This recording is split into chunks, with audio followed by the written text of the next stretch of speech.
Good afternoon, everyone. My name is James Cape. I am the current president of the Intel Alumni Network. I spent 18 years at Intel from 83 to '01. Today is one of the events that we call Life After Intel. It involves our very good friend and fellow Intel alumni board member, Dan Cohen. Dan Cohen and I met originally back in the corporate marketing group when Dennis Carter headed it up. And for those alums out there, you remember that this is when Intel reorganized and really focused on PCB and it at the behest of Andy Grove. And Dennis was in charge of that. I worked for Lewis Burns in corporate marketing.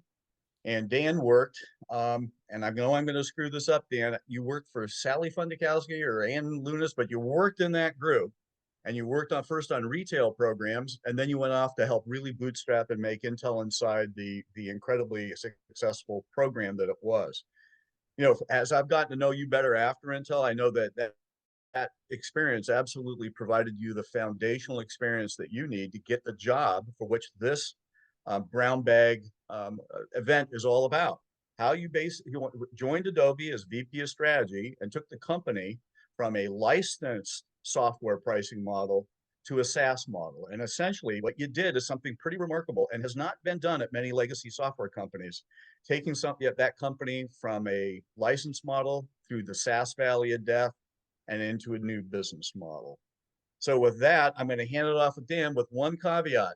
Folks, you are more than happy to have your chit chats with each other through the chat function, but please don't send questions there. Send your questions in the Q&A function and make my job a little bit easier because I'm going to be Dan's question wrangler here. And with that, and without much further ado, Dan Cohen, you have the floor. Thank you, James. So I know if I ever need a PR agent that you're the guy I would hire. So thank you for the kind words. I want to keep this very conversational. So I do have slides that I'll share, but feel free to interrupt with your questions and we'll just make this really interactive. Part of what I tried to do here is generalize our story. So what are some lessons learned that anybody could apply to corporate transformation? And also think about Intel. You know, what did I learn from Intel that maybe I could apply to Adobe in the situation that we were in? So let me share my screen.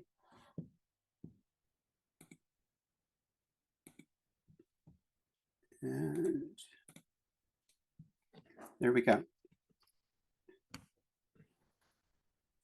Okay, so very briefly. So first of all, many of you know Adobe for Photoshop, or you know it for Acrobat or the PDF.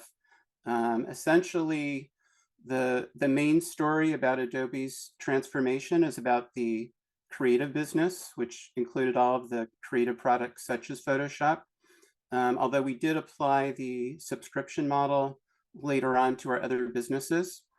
Another thing that we did, I won't spend a lot of time on this today, is we created an adjacent business to the creative business in marketing automation, mostly through acquisitions and then growing those companies. That's now a $5 billion business for Adobe.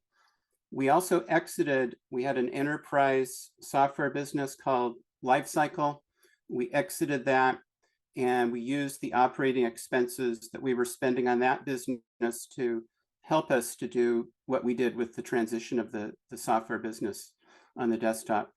What we did, you know, really moving from what's called a perpetual license software model. So you buy it once and you don't need to buy it again until you need something new. And moving to a recurring business model. We were the first company of any scale to attempt that type of transition. Once we did it successfully, most of the other major software companies saw it, they liked it, and they did something similar over the last several years. So if you look at, you know, why do you make a transformation of a company? It's usually because things aren't going exactly how you'd like them to go.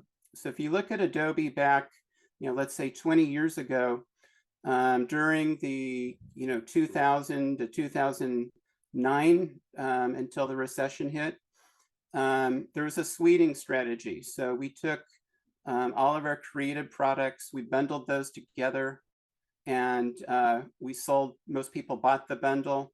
We would come out with a new version of the software roughly every 2 years.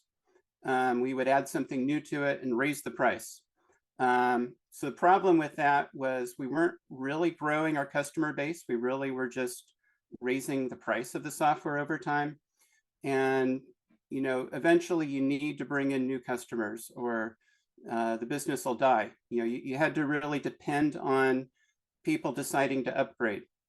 One of the interesting pieces of market research we did, we asked people, how do you like the Adobe Creative products? And people said, I love them, which sounds great. And they'd say, I love it so much, I don't know if I'll ever need to upgrade again. So, we didn't know that this upgrade business could continue indefinitely.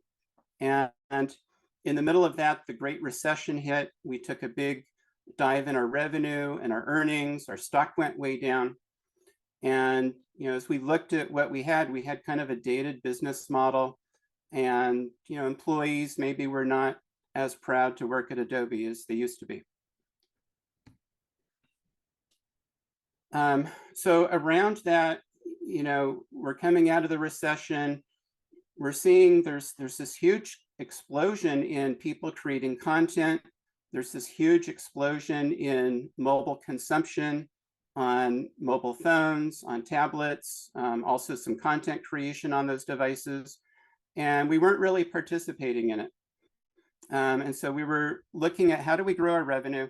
One of the things I mentioned, we got into this digital marketing business, which we viewed as adjacent to the creative business, because essentially people create content to do marketing, to do advertising. So we said, why don't we try to participate further down the value chain? We bought Omniture, which was the largest company in web analytics.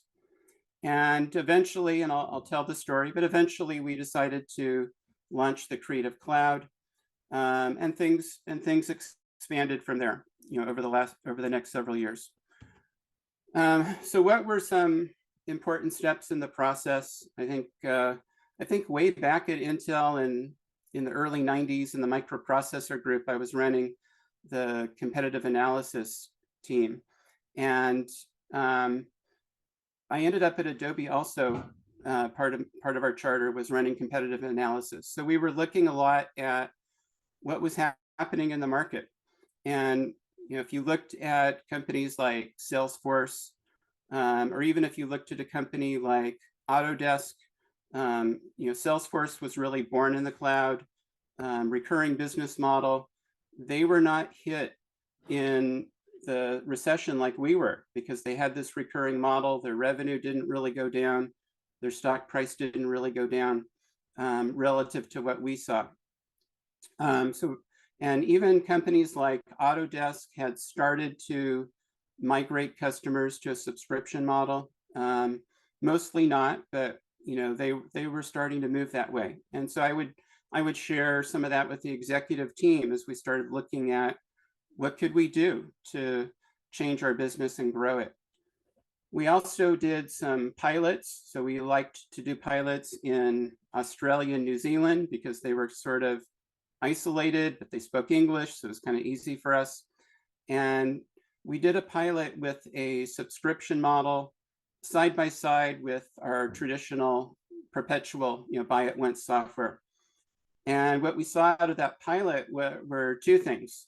One was we brought in new customers because it was cheaper to buy a monthly subscription than to buy our software, which could be as high as $2,500 to buy our most expensive suite. But we also found some people said, yeah, I wasn't planning to upgrade yet, so it was a current customer, but because of this, I decided to upgrade. So we sort of saw some interesting trends from that research. Eventually, we had to bring new DNA into the company as we moved more to a SaaS model and subscription. We needed some new skills. We did a lot of financial modeling. As I mentioned, most customers did not upgrade every time we came out with new software. So if we came out with Creative Suite 5, 2 years after Creative Suite 4, most people would say, there are not enough new changes. I'll stick with what I have. And so most people were every 2 or 3 upgrades. So, every 4 or 5, 6 years, they would buy from us again. So very sporadically. So we had to translate that into a model of a monthly subscription and say, okay, what happens to our revenue? What happens to our financial model versus what we've seen before if these people go ahead and subscribe? And then, selling into senior management, deciding at the CEO level and CEO reports, this is the change that we want to drive, explaining that to employees to get their buy-in. I'll talk about Wall Street. That was a pretty big deal for us because our revenue was going to go down because you don't recognize as much revenue up front, right? If you're buying a $2,500 piece of software, we get all that revenue up front. If you pay us $50 a month, we get that revenue over time, but the first year or two look pretty ugly in terms of revenue. So we had to explain why that was good for us, what that was going to look like, come up with a new set of metrics to show that our business was moving forward. And ultimately, it was major risk taking for us. I remember talking to our CFO a couple of days before we went out and announced this change, and he said, our stock might fall by 50% when we announce this, and then we become cheap. Somebody buys us, and we lose our jobs. So there was definitely a risk, but I say calculated risk because we did a lot of analysis as we thought through this. Hey, Dan, before you go on here, yeah, you mentioned towards the beginning, and you've implied it here in this slide, is the challenge of managing employees through this transition. Can you talk a little bit about that, given that Intel is also going through the beginnings of a similar major transition in the business model?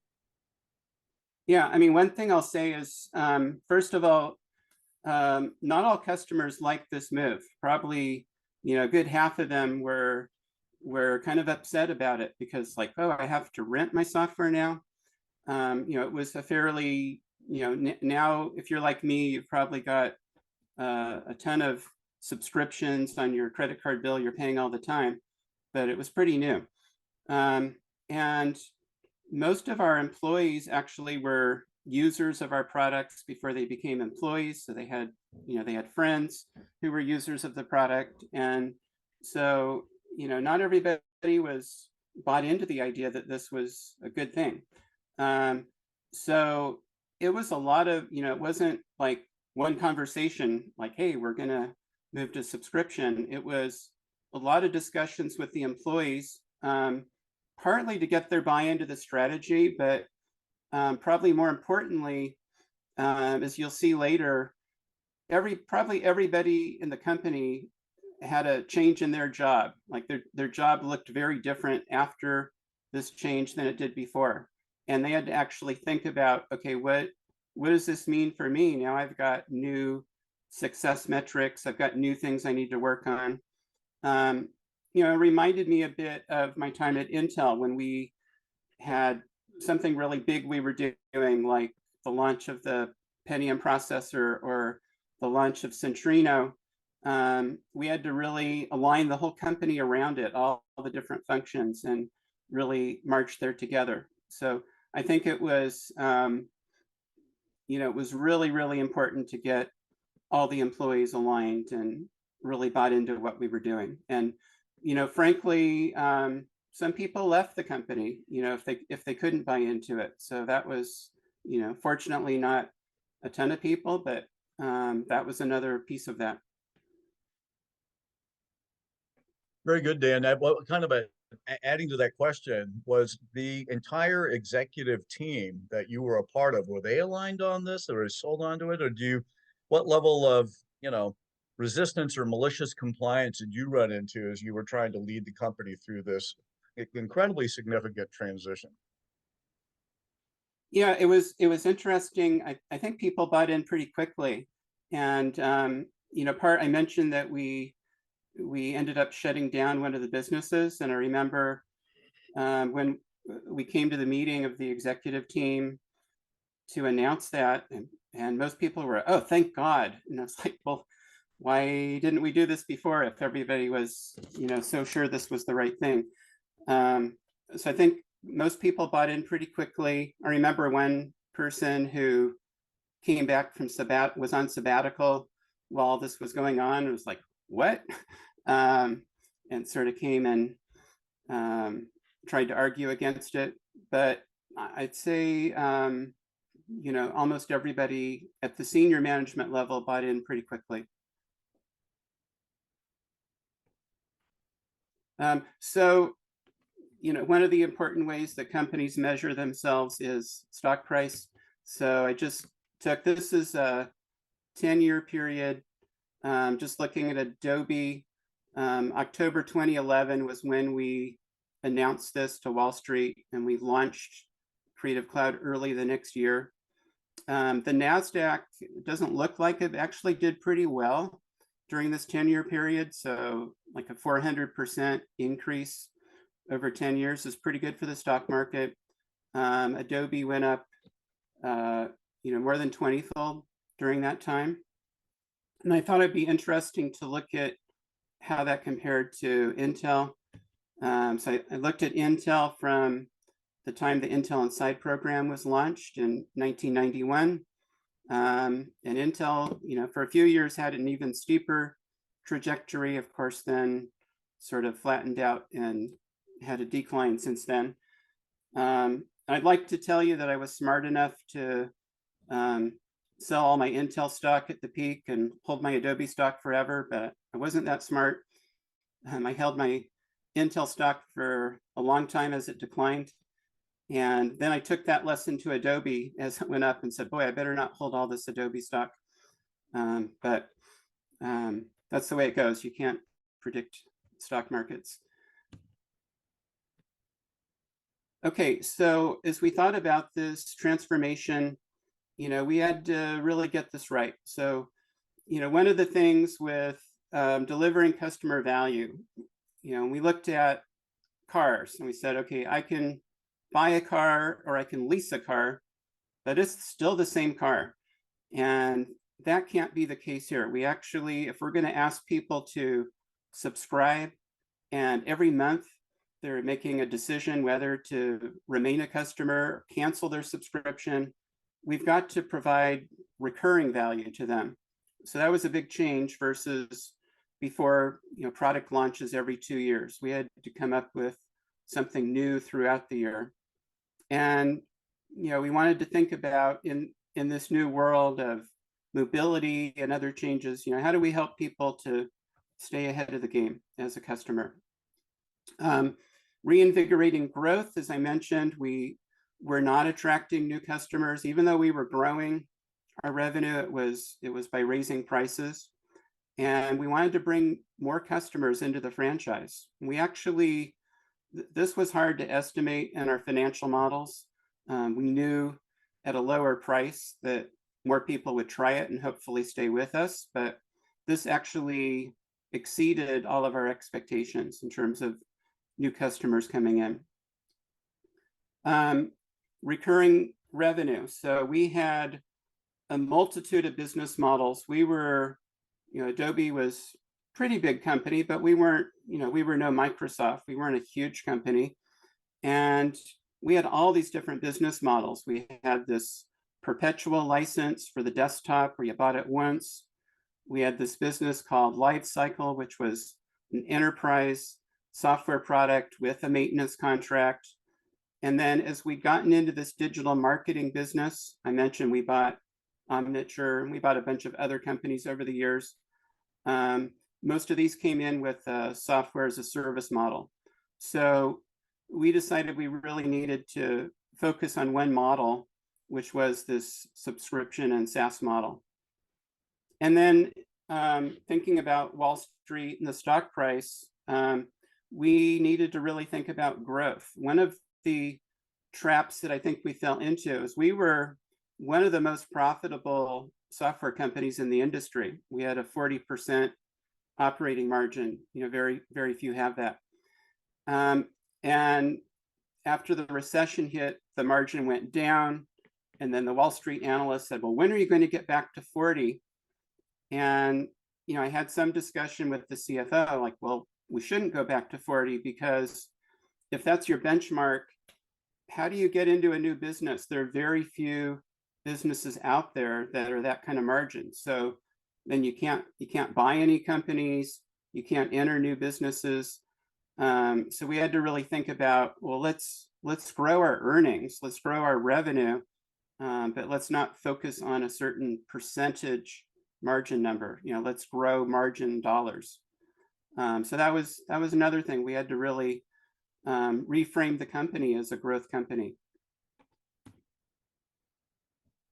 So the 3 lessons that we learned that I think can apply to any transformation, and I'll talk about these.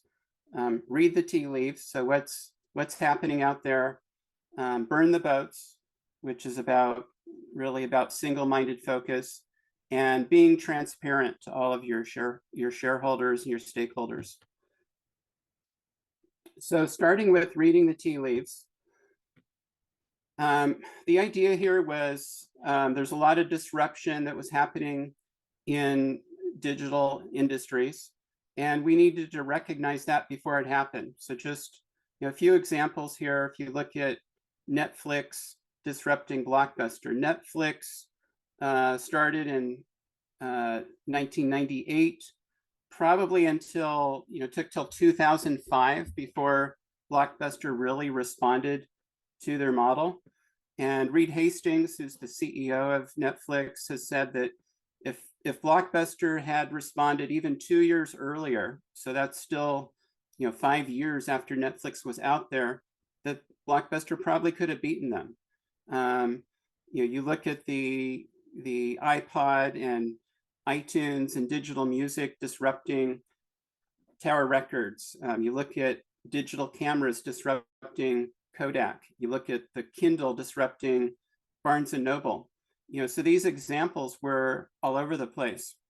And what we were thinking about was, well, let's not wait till we have a competitor who's taken 20, 30% of our business. Let's look at these trends that are happening and let's respond to them and let's disrupt ourselves.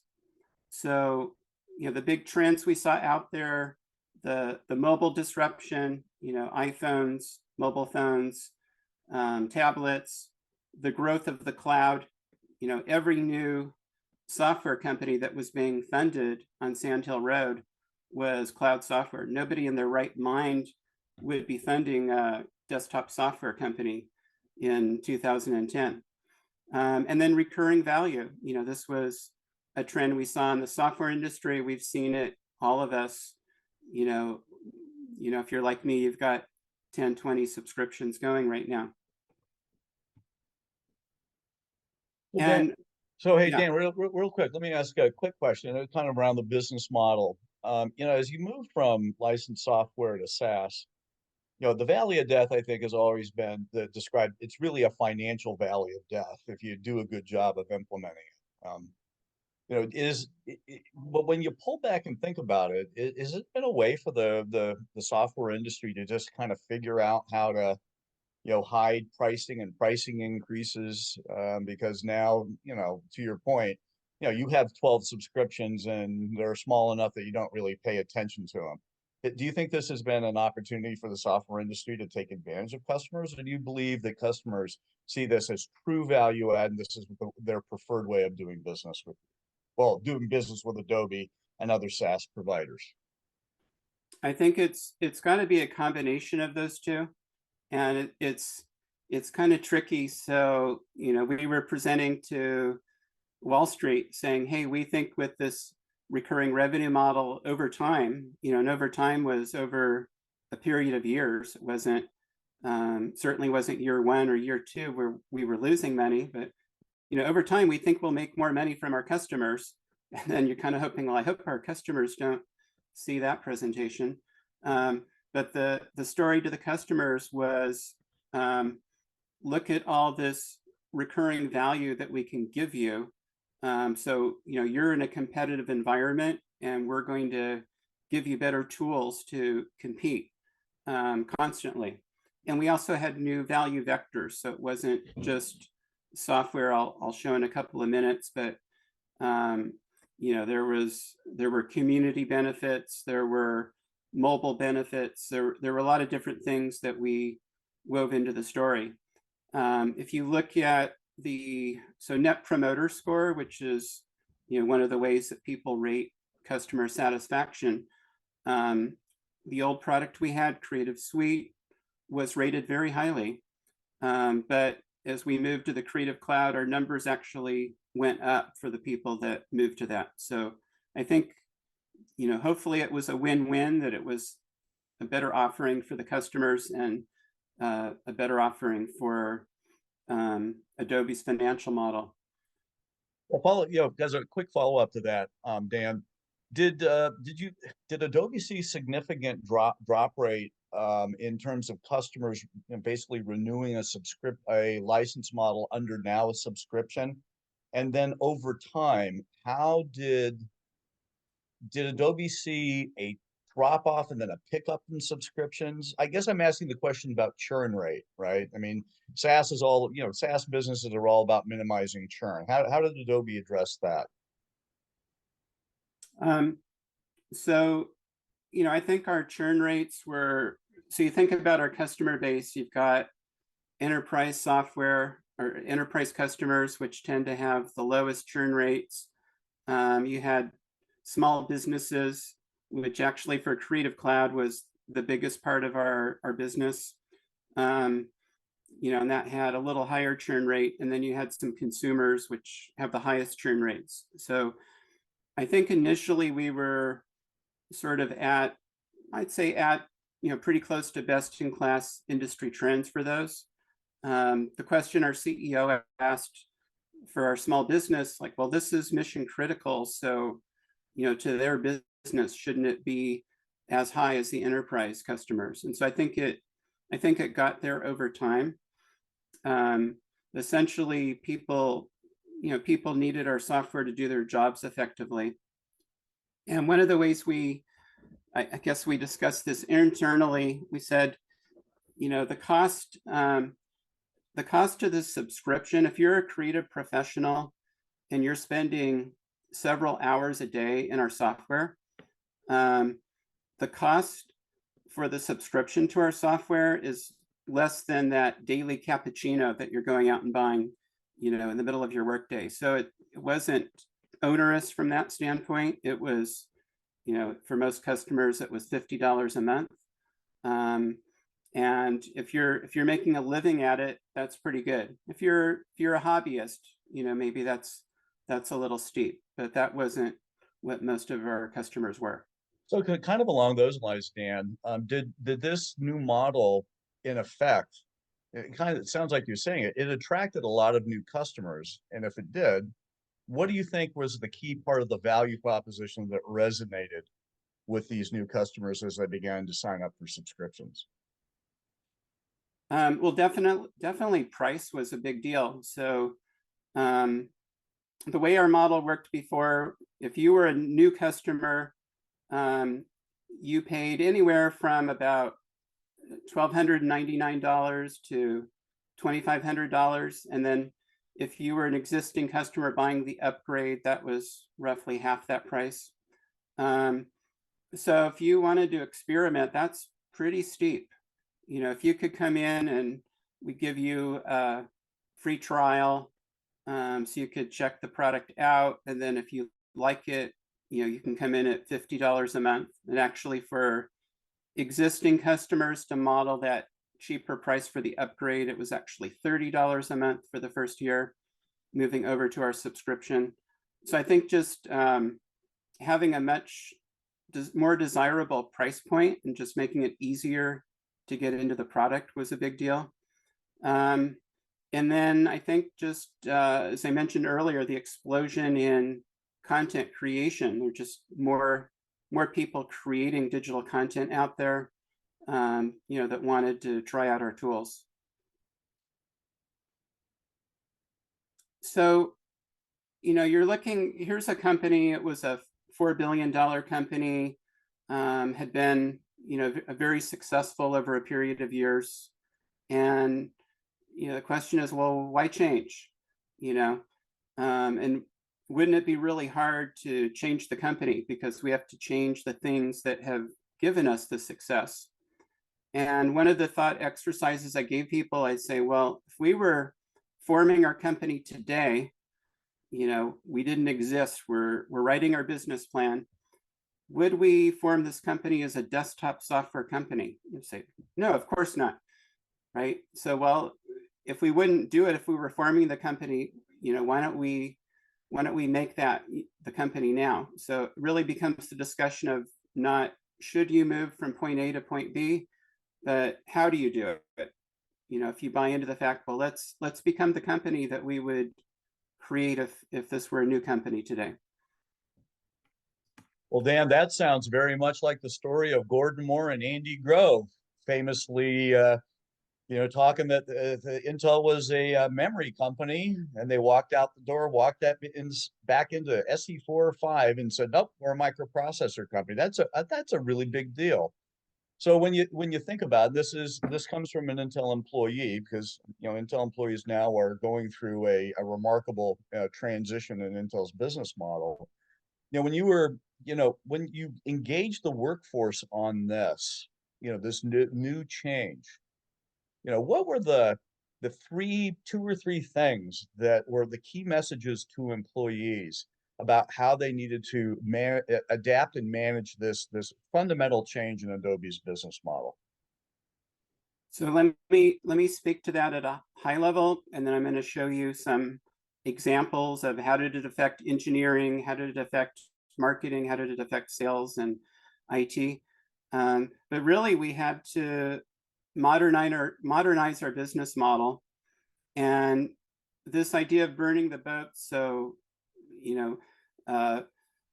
if people were going, hundreds of years ago to conquer a new land, and the commanders would burn the boats, so people had no alternative but to be successful and conquer that whole land. They couldn't go home, and we were taking this attitude. So there are different philosophies about this. So one philosophy says, okay, we've got this existing company, we're going to do something new.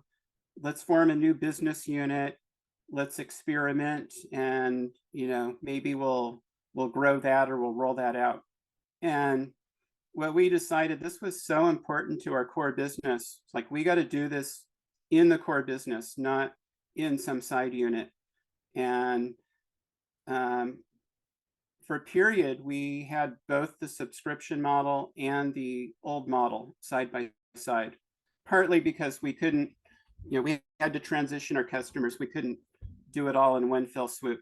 But we really saw like it was hard for people to live in both worlds. So, your job, if you're marketing, engineering, sales, IT, no matter what your job was, finance, your job was very different in this new world than the old world. And so if we asked our employees to do both jobs, it was almost 2 times the work. We couldn't do it. And that pushed us even more towards, moving more quickly. So what we told, we did this presentation to Wall Street when we rolled this out, and we said, we're going to have, the crossover point of the new thing versus the old thing will happen within 3 years. And we actually did it. It was about 1.5 years in the end. It happened much more quickly than what we told people. So, what did that look like? So I talked about bringing new value vectors. So we had this old perpetual software model. Now we had, we had mobile applications. We created a community. Think of it kind of like a social network for creatives, where they could share their work, see what other people did, get get innovative ideas. We created a marketplace where they could sell their services. So we started to think about, not just the tools, but what's the broader offering that we could give people that could be much more meaningful to what they had. Because people didn't have to buy into this subscription. Like I said, they had their old software products. They were pretty happy with those products. So we had to convince them. Otherwise, they just, well, I don't need to buy anything from Adobe. I'll just keep using my old software. So that's where we really created a lot of new innovation, as well as rolling it out much more frequently than we used to. Yeah, that kind of begs the question. This is a very good question because I've never been an Adobe user, but I've heard consistently that there's a significant learning curve to using the tools. Was the moving from license to SaaS, did it ease the customer adoption cycle? In other words, did it make it easier to use Adobe?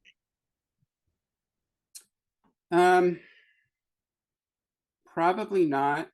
Probably not. I mean, I think over time, Adobe's tried to have some easier to use tools. There definitely is a big learning curve for people, which maybe a double-edged sword. It makes a higher switching cost if you're the user. You might have started using it in high school or college and then went out to the workforce.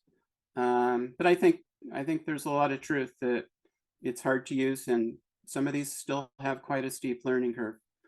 Yeah, and kind of adding on to that, when you had an installed customer base that really wanted to stick to annual licenses and did not want to move, did you implement any kind of program to essentially force them off of an annual license and onto the SaaS subscription model? So we had a very gradual process. So as I mentioned, we announced we're coming out with Creative Cloud. We launched it.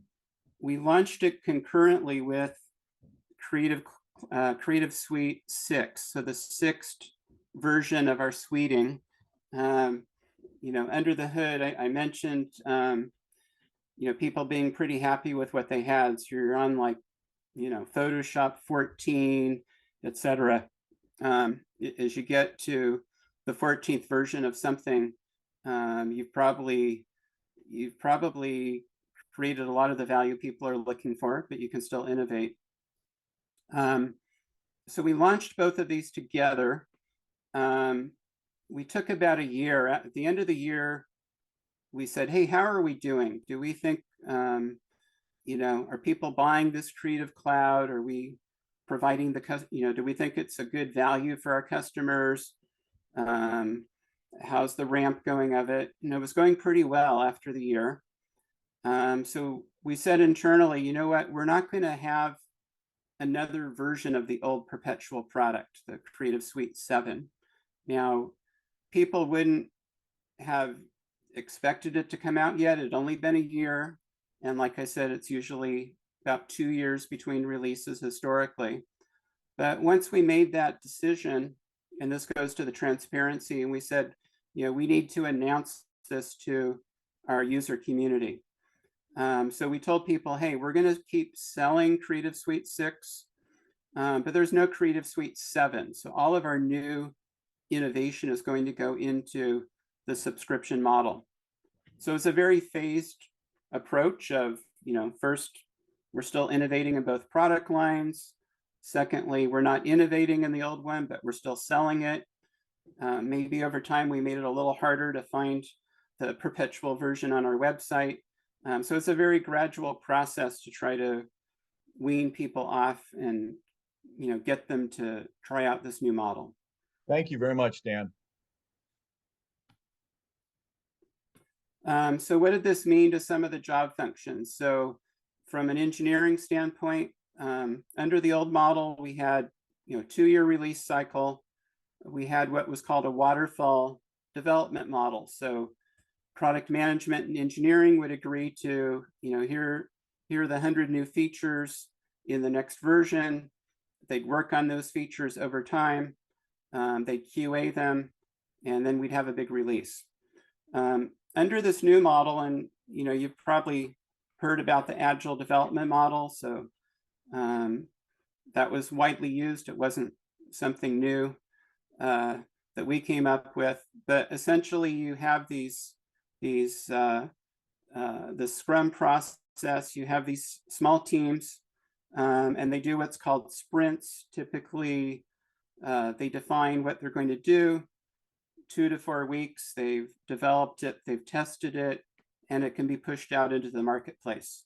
So very, very different process. And also a lot of the engineers needed to become more generalists, because you're often like, you got to QA your own software. You can't produce something buggy and then, oh well, the QA guy is gonna fix it. It's a very fast cycle. Looking at the back office, so we had a big change in our go-to-market. So our go-to-market prior to this was mainly selling through channels. We decided, for a couple of reasons, that we needed to go take more of our business direct. One of the reasons was, as I mentioned, customers are deciding every month or every year whether to renew with you. And we felt like we needed to have a closer relationship with our customers. In the channel model, we often didn't know who our customers were. They were our channel partners' customers, and they didn't share those lists with us all the time. So we needed to know who our customers were. We would put analytics into our product so we could see what features are they using. We did a lot of research on, okay, somebody got a free trial. What made them convert? What features were they using that caused them to convert? Or what helped us to retain customers? How could we characterize the customers who renewed versus didn't in terms of what features, which products did they use? The other thing, frankly, was the channel didn't like this new business model because they couldn't recognize the revenue up front. Just like it had a big hit on us, it was going to be a big hit on them. So by and large, they stuck with the perpetual model. We took the subscription business primarily direct, and then we needed to support it. So suddenly we have to start having the capability to take millions of credit card transactions. And guess what? We're now providing an online product. So we have to have 24/7 uptime. So there are all kinds of new things that IT had to adapt to help us to be successful in this new model. Marketing changed too. So one piece was the website kind of became the product. So it used to be people came to our website, they researched the product, and then they went somewhere else to buy it, usually to a channel partner. Now it was really a collaboration of marketing and sales and IT. Said, okay, the customer comes here, they're learning about the product, and then we're selling them the product. And so I mentioned we had gotten into this digital marketing business. We had all kinds of tools, analytics to understand how people were navigating through our website, and how do we get them from, where did they come from, and how do we sell them, basically. We no longer had these big product launches. So instead of every 2 years there's a big launch, like remember at Intel we'd have, we're launching the Pentium 3, or we're launching Centrino, we're launching Core. Now it was really always on marketing. There's not a big bang launch. We're always selling to people. We're collecting all this data, and we need to be able to analyze it and make recommendations. And part of that says bring in the nerds. So marketing today requires a lot more quantitative analysis skills than it used to. So we kind of joked that marketing is the new finance, but also, as you'll see, finance is the new marketing, because finance had to market our story to Wall Street. Yeah, hey, kind of, Dan, kind of along those lines, let me ask you two quick questions here. I've I've been through agile scrum processes, and I think the process per se is kind of a good way of ensuring quality. But it, as you made the transition from license to SaaS, using Agile Scrum, was there anything unique that the company did in order to guarantee quality code before code push, so that the customers weren't caught, not being able to use the product? And as a corollary to that, were there recommendations that marketing would make, and then the messaging off the website is what kind of platform requirements, client platform requirements did you need to have in order to be guaranteed or have a better chance of having a really good Adobe experience? Yeah, it's a good question. So, first of all, even though in theory you could push out new capabilities every week or two, and there were some product lines where we did that, like the one there was a company called Behance that we acquired, which had the community capability that I talked about. Typically with our mainstream products, it was more like a quarterly launch. So even though we'd finished features, we didn't necessarily push them out quite, right away. But for the most part, the agile teams were responsible for making sure that they were pushing out quality code. We did have what we called platform teams. So, somebody had to think about, okay, I've got Photoshop and I've got InDesign, and I want to be able to import data from one or content from one into the other, and needs to look really seamless, both in terms of the look and feel of the products, and that the content and the files have to work well. And so we had about 10% of our engineering headcount, which was focused on making sure, if we're suiting products, they need to actually work really well together. So that was an important piece of making sure that all of our products worked well.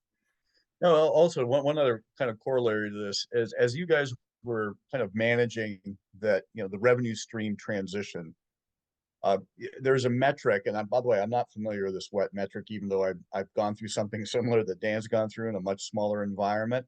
How did you guys track as a KPI net revenue retention? And if you did, did it improve in the short term, in the midterm, in the long term? Do you have any thoughts on that? So retention meant something different in the perpetual model, because somebody buys my product and then I don't hear from them again for 4 years or 6 years. Are they still using my product? Well, I could do market research to try to understand that, but I had no direct way to know what they were doing with my product after I sold it to them. So the concept of retention, and really something that you can measure on an ongoing basis, was new to us in the subscription model. And I think it was quite good from the beginning, because the early adopters were people that were likely to like this new thing, and hopefully encourage other people to come in. One of the early things we did, so one community that pushed back on us a lot was the photographer community. Partly, I think there are a lot of hobbyists, but also, a lot of people might do it as a part-time business. It's kind of hard to make a living for most people as a photographer. So they were pretty unhappy with the subscription model. There was an online petition to ask us to go back. And so we had a lot of internal discussions about, okay, what should we do? We've kind of created this North Star of the subscription, so we don't want to go back. Maybe, if somebody retires, we let them, exit with a perpetual version, or, after so many years of subscribing. But ultimately we said, well, we got to stick with our strategy. And what we did is we took Photoshop, we bundled it with another product, we cut the price in half. still a subscription model. And immediately all the complaints went away. So it turned out you get to the right price point and people were okay paying the subscription. The interesting thing was when we cut the price in half, our revenue went up. We thought we were going to lose some money with it, but we attracted so many additional users. The price elasticity was much stronger than we thought. And so it turned out to be a good business decision in many ways. Very good. Thank you, Dan. So transparency, we've talked about this. So, with employees, one-on-ones with your manager, all hands, just a lot of discussion about this new strategy and what it meant to them, KPIs, etc. I've talked already about communicating with customers, so being very open, even if not everybody liked the story at first, but being very open about what we were doing. And we had to really believe that this was valuable to customers. We didn't want to do something that was just good for us, but it had to be good for both. And I'd say, if I look at it honestly, I think providing the ongoing recurring value was something that we didn't have enough of at day one. If I had to do one thing over again, I'd say we should have had more there at day one, but we got there over the time, over the next year or two. So Dan, kind of along those lines, did Adobe implement a program for customers that maybe couldn't really afford to subscribe to Adobe's tools as a way of kind of easing them from okay, I've got an old version of a license of Adobe, but I don't know if I can commit to a full year's worth of subscription. Were there special programs for SMBs or households and things like that you implemented as part of the marketing strategy? There were a few things. So we had, in the perpetual model, we had a student teacher discount, and we kept that discount in the subscription model. I mentioned that in the old model, it was cheaper to buy the upgrade than the new version. And so we brought that into the subscription model. By the way, that's probably the opposite of any subscription model I've ever seen. So if you have your Comcast bill, they have some incentive for new customers to come in. New customers get the cheaper price and existing customers pay more. We actually did the opposite of that. So because people were used to paying less as an existing customer. So instead of $50 a month initially, it was $30 a month for existing customers for the first year to ease them in.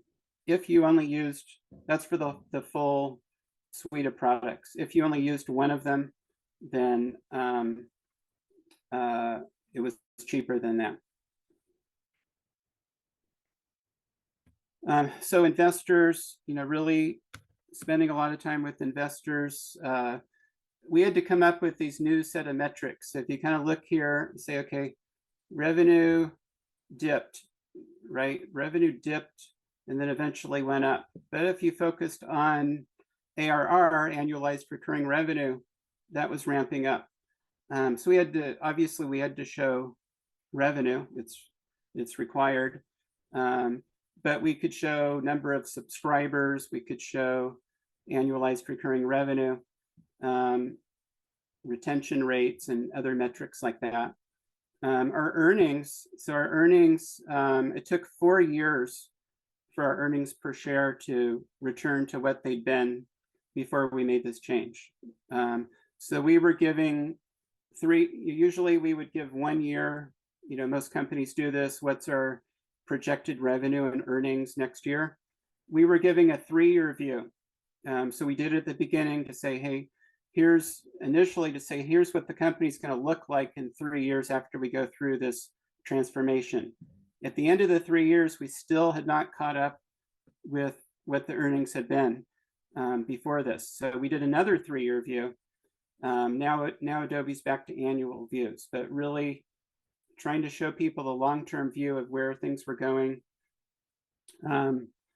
And, there's an interesting story. So early on, we had a quarter, one of the first few quarters after we moved to Creative Cloud, and we knew that we had missed the quarter. So we didn't have the revenue that people were expecting.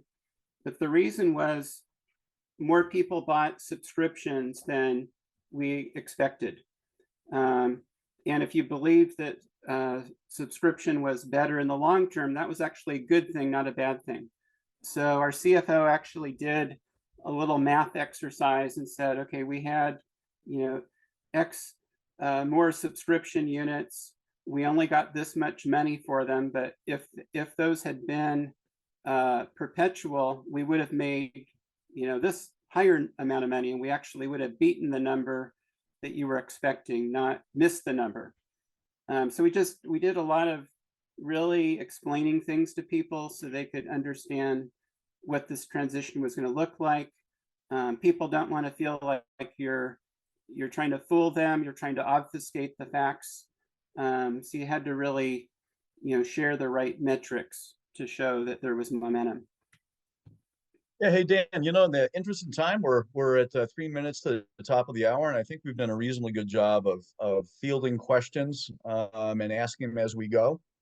But want to just let everyone, if people want to stay on, we'll stay on as long as we don't see a whole big bunch of drop-offs. So, but Dan, we should be thinking about wrapping up pretty soon. Yeah, I've got 2 more slides here, and then any questions if people stay on. So obviously this is a different company. We had no discussion about Intel values, but these were the Intel values at the time I was at Intel. I know some of these have changed, and I thought it'd be interesting just to see how do these line up with Adobe's transition. So results, just very getting everybody focused on transitioning to this new model, which had never been done. And we did it much faster than we told everybody we'd do it. As you've seen, a lot of focus on metrics, a lot of data-driven decisions, transparency, and offering something better to our customers. Employee engagement, which I'd mentioned, before this, it was starting to fall, and I think people like working for a company they think is a winner. And so, employee engagement went up, probably, making more money from the stock didn't hurt either. Raising the quality expectations for an always on product and supporting the online model. And, very big risk taking for us. Some people have said, well, isn't this kind of obvious? Like, it's not really a risk. And well, it did feel like a huge risk to us at the time. Nobody had done this, and the way that people looked at our financials, we knew we were going to look a lot worse for a few years, and people might think we're snowing them. So it was a risk for us, but it worked out. And then just kind of the general lessons for anybody going through a transformation. I think looking outside to read the tea leaves. Go fast, go aggressive, burn the boats, and be transparent to employees, customers, and shareholders. So that's what I have.